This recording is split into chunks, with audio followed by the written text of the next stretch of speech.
Yo, what's going on, guys? It's your boy Foots and Zach on the screen. As promised, we are going to be doing a recap after every game. We're starting with the preseason. Quick housekeeping note: next week I'll be out of town, so the recap you'll see. I'll have some nice weather behind me. I have this old goofy mic ready to rock, Zach, but we're still gonna stay consistent with our recaps. Zach, how you doing, bro? I'm good. I'm good. Excited for football to start back, and then reality set in a little bit. Reality set in, but I'm good. I'm doing good. I'm excited. Let's jump right into it, Zach.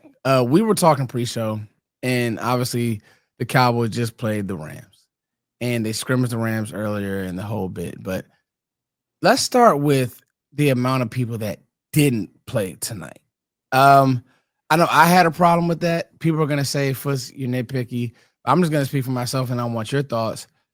I didn't like it. I think this is one of Shotty's, though it may be small.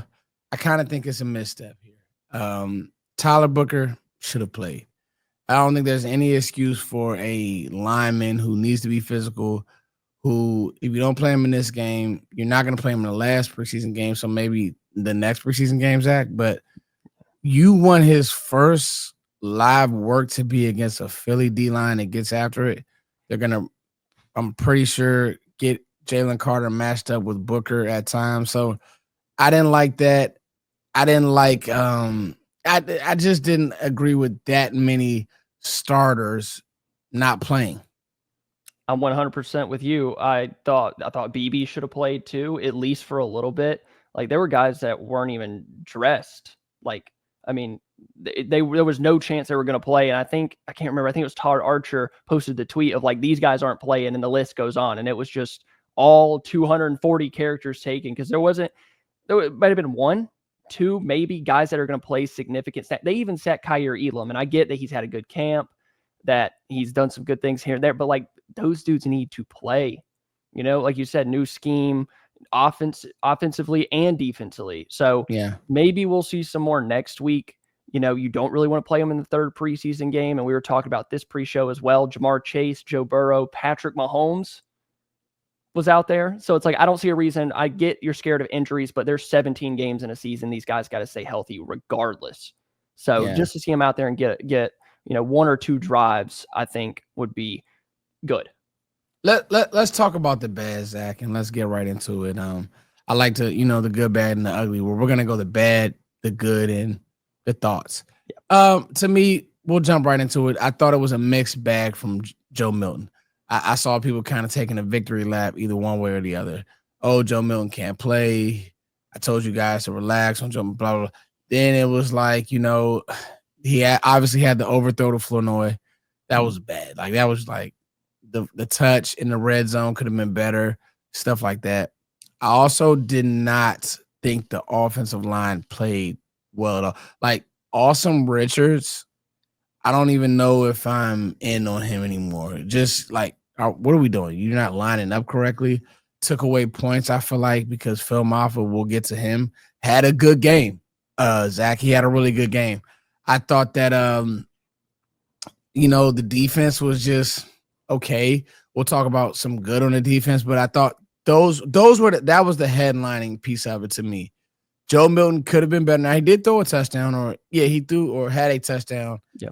Did he throw a touchdown? Yeah. Exactly, he threw one, yeah. And actually ended up going out with some type of a shoulder deal. He was grabbing at it up at that. Yeah, he was grabbing it, and then Will Greer comes and throws the interception. But what did you think about Joe? I don't think it was the worst I've ever seen. No, and honestly, people were saying, like, I think this is worse than Trey Lance last year. With Milton, though, it's like that was the player he was coming out of Tennessee. Yeah. Like, he was an up and down guy, but I think early in the game he got rattled with the play calling. They come out with 3 passes. I'm pretty sure it was like 5 or 6 in a row. Mm-hmm. And you get the run game going a little bit, settle him down, and people are going to say, oh, well, it's a vanilla offense and this and that. And Shotty has said that. I don't know how many times I've seen that comment, but it's like to evaluate your receivers, you got to give something to the offense. If it's so vanilla that it literally cannot operate, I don't know how you're facilitating anything. He was up and down. The accuracy was off. I thought he was holding the ball just a tick long in the pocket. Yeah. But we saw the arm talent. We did. That's no problem. Dude, he was rolling left and threw it 60 yards off of it, still rolling left, like never squared his shoulders up or anything. So that's there. And then some of the bad was just, I thought Jay Toya got pushed around. I think he was in there earlier in the game. Now I'm going to go back and watch the all 22 in the morning. I think he was in there earlier in the game, and then he didn't play for a little bit, and he got put in at the end as well. I just don't think Dallas has figured out what they're going to do on the interior. Like Perion Winfrey, I thought he looked good, and maybe we'll talk about him. But with Mozzie and Toya, I'm not sure Dallas has a legit one tech on this team. And early on and late in the game, they were getting gashed on the ground. And that's double teams. If you look at the clear difference in the staff and the philosophy. Now, obviously, Sean McVay wasn't calling this game, but his staff, right? Let's get Stetson Bennett in there. Let's run the ball. Let's settle them down. Then let's build play action. Dallas was doing stupid stuff like calling play action. They had never ran the ball. Like, it's little things like that. I do not understand why head coaches call an actual play action and they haven't established any run game. Then they're going back to shotgun run. Now, I know why you do that, because you have the RPO option of Joe Milton keeping it. But I just don't think it's a downhill physical run. It doesn't set that physical tone that the Cowboys said that they wanted to be. Again, this is not me and Zach panicking in any way. This is not, but these are observations that it's like, okay. And again, none of the really starters played, but even the backups, especially on the offensive line, Zach, it was just very uninspiring to me. And I feel like that's a lot of preseason play for a lot of different teams. Like, it's hard to find 5 good offensive linemen. So when you start dipping into, 8, 9, 10, 11, it starts getting really rough out there. You're not going to really be able to facilitate your offense with those guys either. I got to mention this. You mentioned Austin Richards. I think he lined up off sides or lined up off the ball completely wrong 2 times in a row, not just one. Yeah. I just thought that was funny.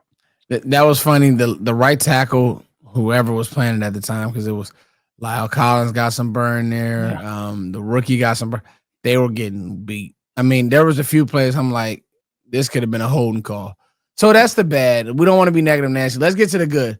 I thought, for my money, I don't even know why Maris Leofow played more than the first series.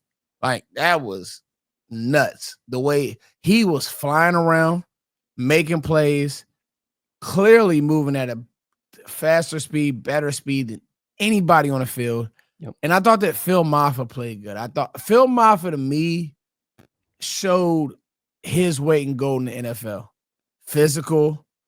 Every time you get hands on him or you touch him, it's going to be a car crash. And I just liked his vibe. With Deuce, I don't know if Deuce is ever going to get going. Malik Davis has some nice runs, but I don't know if we'll ever get Deuce Vaughn going.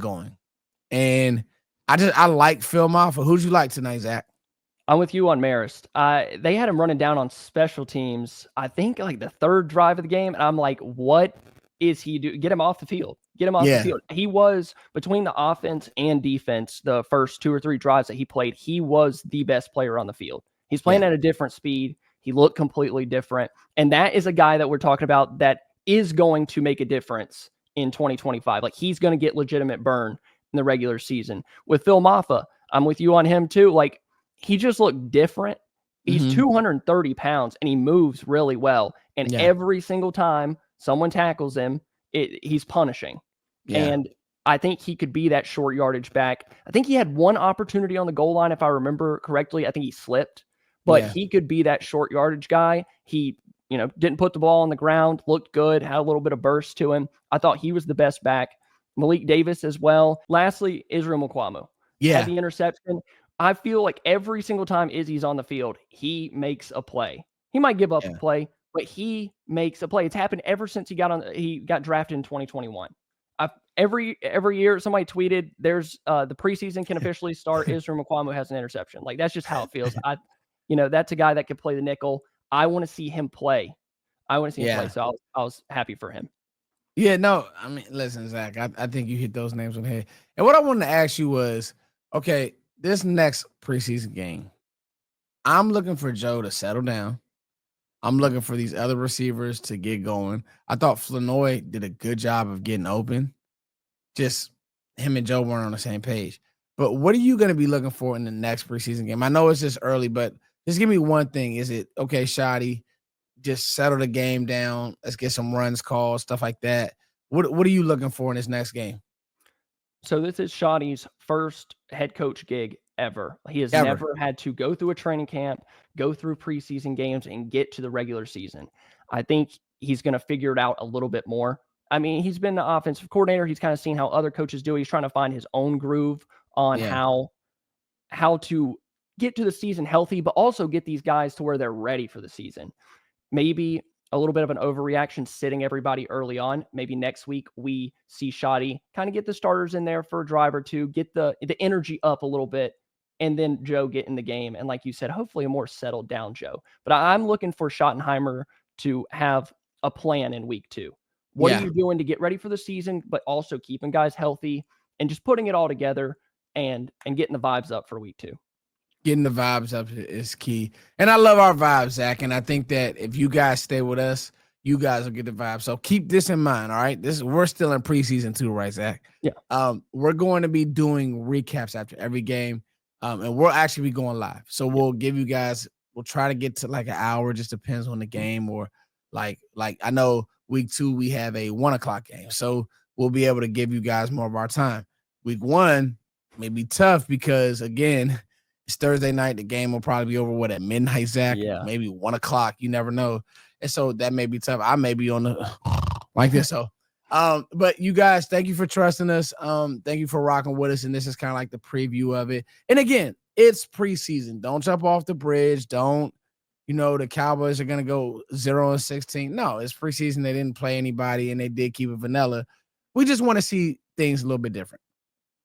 Yeah. And there's nothing wrong with critiquing here and there. Like, we're all Cowboys fans here. Everybody sits at their TV and yells at it. But if you're a real diehard, it really is hard to not watch the preseason and internally start freaking out. Like, I know how that feels, but it's preseason. We're just sharing our thoughts. We want to see every guy out there. We want to see the Cowboys score 100. So that is what it is. We want to see all our hey, Trayshawn Holden had a nice catch up the team. He did. Like you said, we want to see all our guys make plays. So it's your boy Footster King, Zach. You know what's going on. We love you guys, and we will see you all next week. Peace. See ya.